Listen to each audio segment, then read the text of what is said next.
Luka মাদ্রিসের বিদায়ের পর থেকেই গুঞ্জন চলছিল কে হবেন রিয়াল মাদ্রিদের নতুন নাম্বার 10।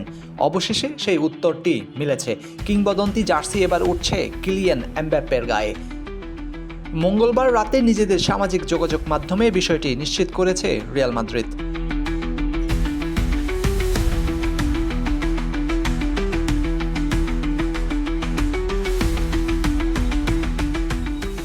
একটি ছবিতে দেখা যায় ক্লাবের ড্রেসিং রুমে ঝুলছে সাদা রঙের 10 নম্বর জার্সি, যার পেছনে লেখা এমবাপ্পে।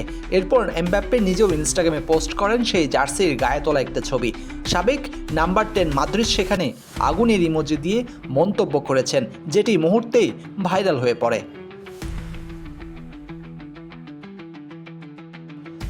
মোনাকো ও ফ্রান্স জাতীয় দলের হয়ে আগে থেকেই 10 নম্বর পড়তেন এমবাপ্পে, তবে পিএসজিতে তার পছন্দের নাম্বারটি না পেয়ে পড়েছিলেন 7 নম্বর। রিয়ালে যোগ দেওয়ার পর প্রথম মৌসুমে তিনি মাঠে নামেন 9 নম্বর জার্সি পরে। এবার লস ব্লকসের হয়ে নতুন মৌসুম শুরু করবেন 10 নম্বর গায়ে। রিয়ালের 10 নম্বর জার্সি রয়েছে সমৃদ্ধির ইতিহাস।